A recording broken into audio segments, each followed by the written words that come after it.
Welcome back to Beyond the Badge, where the most powerful stories aren't always the loudest ones. Sometimes the quietest person in the room carries the heaviest crown. The music was beautiful that night. Strings and brass and the warm, golden hum of a room full of people who believed they had earned their place in the world. Crystal chandeliers poured soft light across 500 guests, dressed in silk and diamonds, and the Metropolitan Grand Ballroom smelled of champagne and roses and old money. Nobody noticed the woman standing quietly beside the fountain.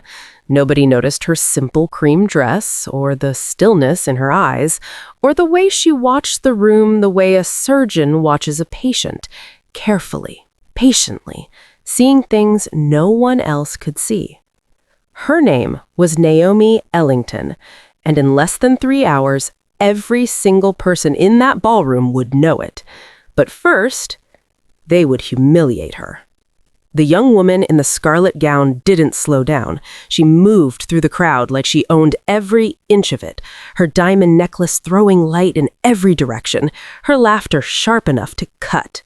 She was 24 years old, beautiful in the way that money makes people beautiful, and she had never once in her life been told that she was wrong. Her shoulder connected with Naomi's. The crystal glass tilted. Red wine rose in a slow, terrible arc, and then it fell.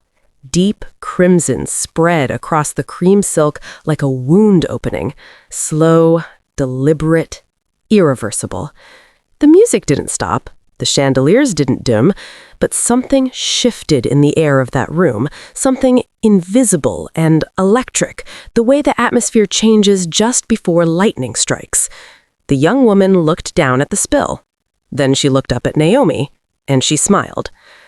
"I guess," she said, her voice carrying across the circle of people already pulling out their phones, "you'll always look dirty no matter what you wear."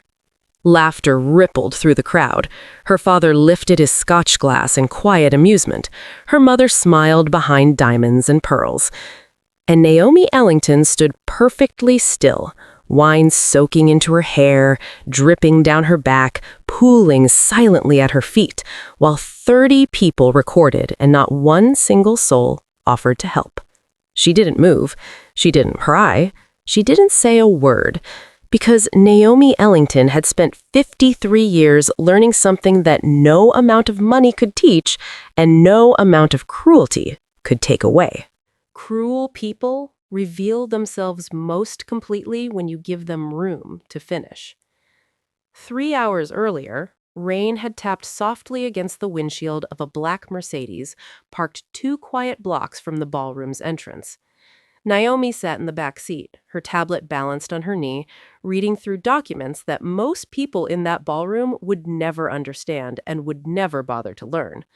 Scholarship approvals for 47 students in underserved communities. Housing agreements for 300 families displaced by recent floods. Funding confirmations for the Harbor Youth Initiative, a program she had quietly built over 7 years, brick by brick, name by name, life by life. Her phone buzzed. "Miss Ellington," her assistant's voice was warm with barely contained excitement. "The Harbor Initiative was approved. Full funding confirmed. Your donation will directly impact over 2,000 young lives." Naomi looked out the rain-streaked window at the city beyond the glass. She thought of her own mother, who had raised 4 children alone in a 2-bedroom apartment on the east side of this very city. She thought of the teachers who had believed in her when no one else did. She thought of the scholarship that had changed her life at 19, a single act of faith from a stranger who would never know what they had set in motion. "Good," she said softly. "Prepare the paperwork for Monday." She ended the call and studied her reflection in the darkened window. No visible designer logos, no extravagant jewelry. Her dress was elegant but understated, intentionally so, because tonight Naomi Ellington was not attending the Beacon of Tomorrow Gala as the founder of the Ellington Justice Foundation or as the woman who had donated more to this city's underserved communities in the last decade than any other private citizen in its recorded history. Tonight, she was attending as herself. Just a woman, watching, listening, seeing the truth that wealth and title and recognition so often obscure. Her driver opened her door, and she stepped out into the soft rain without an umbrella, letting the mist settle on her shoulders, taking one slow breath of night air before she walked toward the golden light of the ballroom entrance. Inside, the Beacon of Tomorrow Gala was everything its name promised to be on the surface, and nothing it promised to be underneath. Crystal and light and the beautiful performance of generosity. Banners hung from every pillar bearing the name of the evening's most celebrated sponsor, the Whitmore family. Platinum benefactors, pillars of this community. Charles Whitmore, whose real estate empire covered 9 city blocks. Evelyn Whitmore, whose photograph appeared in every society publication from here to the coast. And Madison Whitmore, 24, luminous, followed by 4 million people online who believed she was exactly the person she performed being. Naomi moved through the crowd quietly, accepting a glass of water, observing. She noticed what she always noticed at events like this. The servers were black, the cleaning staff moved invisibly along the edges of the room, the security officers stationed at every door were minorities to a man. But the honorees on stage, the decision makers at the central tables, the faces lifted toward the cameras, they told a very different story. She stood beside the champagne fountain and watched Charles Whitmore accept a Crystal Award for community leadership, his smile wide, his speech full of words like equity and opportunity and lifting all boats. What Charles Whitmore did not know, what no one in that room knew, was that Naomi Ellington's foundation had contributed more money to this gala's charitable initiatives than every family in that room combined. What Charles Whitmore especially did not know was that the 40-story building where his company occupied 12 floors of premium office space was owned in its entirety by the Ellington Property Trust. He paid her rent every single month. He just didn't know her face. Madison Whitmore wanted a photograph. She had identified the perfect spot, just beside the champagne fountain, where the chandelier light fell at the exact angle that made everything look expensive and effortless. She moved toward it with the quiet certainty of someone who had never once been asked to move aside. Naomi was already standing there. "You're in my shot," Madison said. Not a request, a statement of fact, delivered the way you'd speak to furniture. Naomi stepped aside without hesitation. "Of course, I'm sorry." Madison looked at her. Really looked at her. The way people sometimes look at something they find puzzling and faintly irritating. "You talk like you think you matter." The laughter from her friends was immediate and practiced, the automatic reflex of people who had learned that agreeing with Madison Whitmore was always the safest choice. Her mother drifted over, then her father, and then the crowd began to form. 30 people, then 40, phones rising slowly into the air, the modern instinct to record before comprehending fully activated. Charles Whitmore stared at Naomi with an expression that required no translation. "I don't know how you got in here," he said, his voice low and certain, "but you don't belong." He signaled security with a single nod. 2 officers approached without asking a single question. No verification, no inquiry. Just hands on arms, firm and immediate. Naomi looked at the officer holding her arm. "You're making a mistake," she said, quietly, clearly, without anger. He didn't respond. Then Madison picked up her wine glass. The room seemed to hold its breath for just a moment, that suspended second before something irreversible happens, when the universe offers one final opportunity for a different choice. Madison did not take it. She tilted the glass, slowly, deliberately, and poured it down Naomi's back, every drop, watching her face the entire time with an expression of perfect, satisfied cruelty. Maybe now, she said into the silence, you'll remember your place.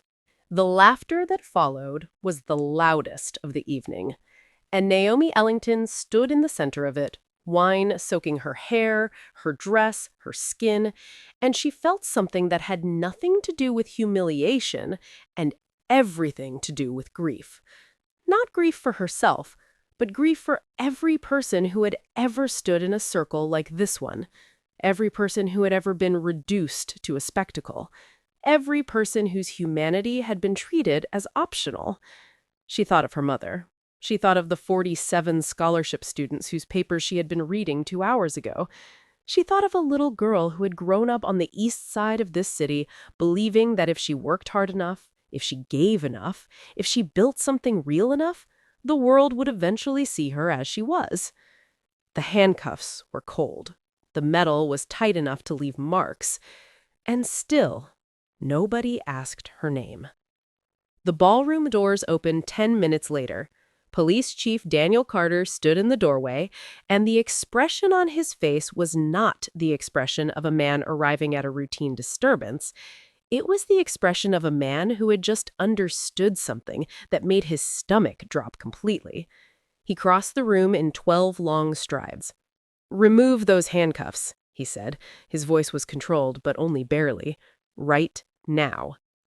The officers hesitated. That is not a suspect. He looked at the Whitmore family. He looked at the crowd with their lowered phones. He looked at Madison, whose smile had already begun to falter at the edges. "That," he said quietly, "is Naomi Ellington." The name landed in the room like a stone dropped into still water. Ripples moved outward in every direction.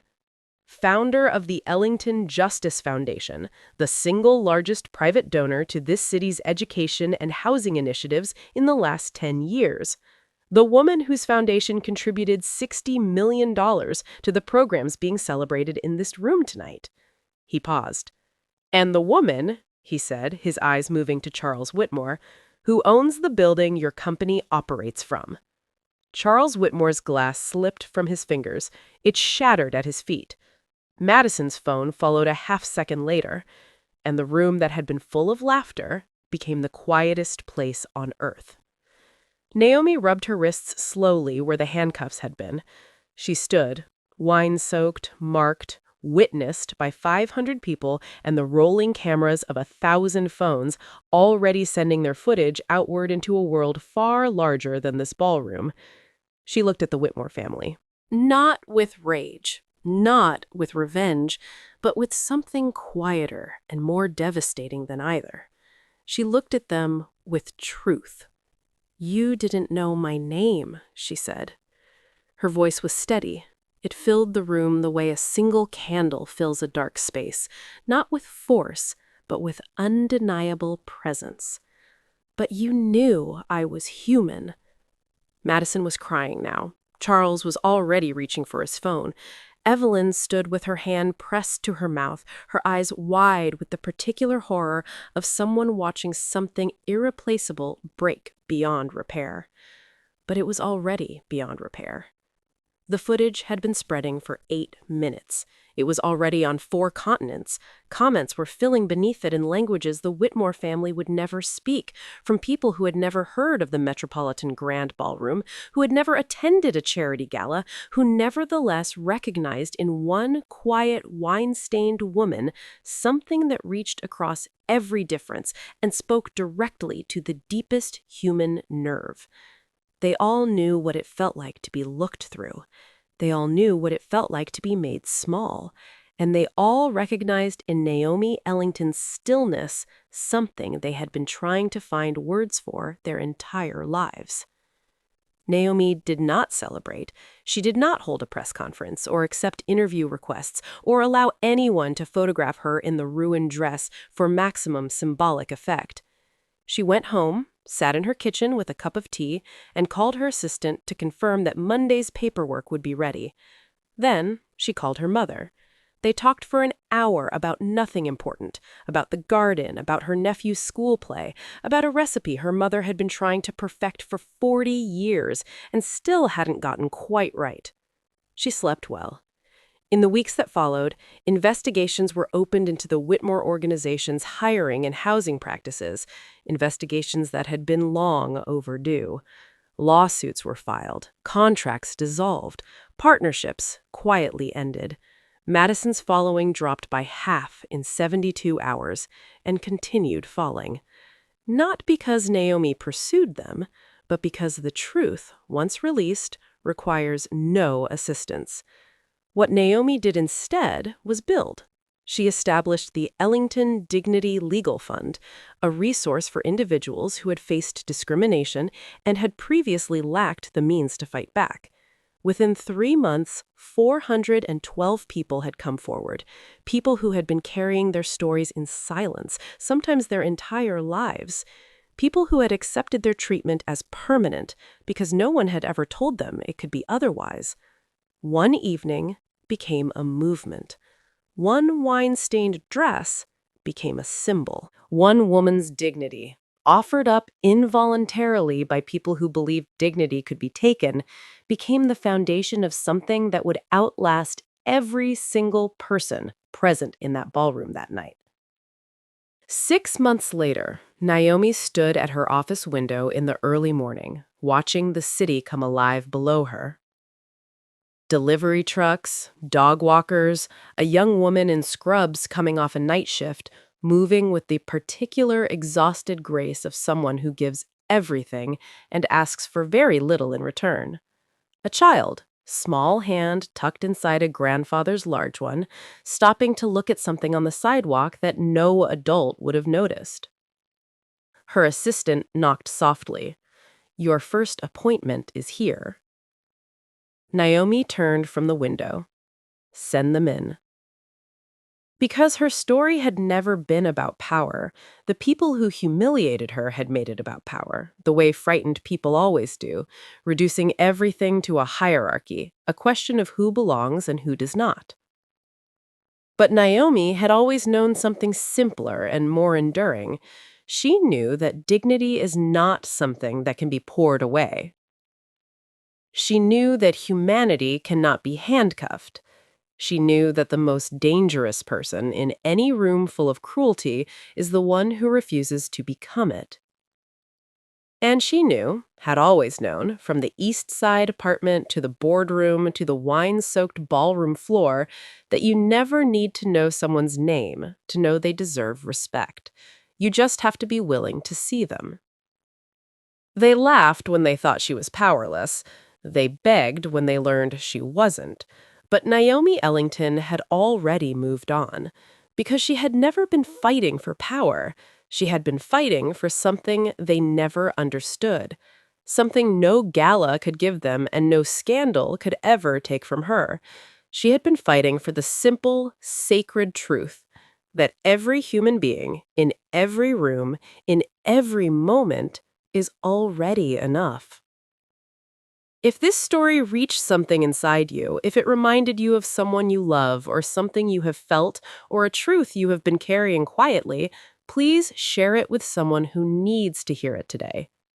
Subscribe to Beyond the Badge, where every story we tell is a story worth remembering. Hit the like button if Naomi's silence was louder than anything else in that room. And leave us a comment. Tell us what you would have done. We will see you in the next story. Until then, carry yourself like someone who already knows their worth, because you are.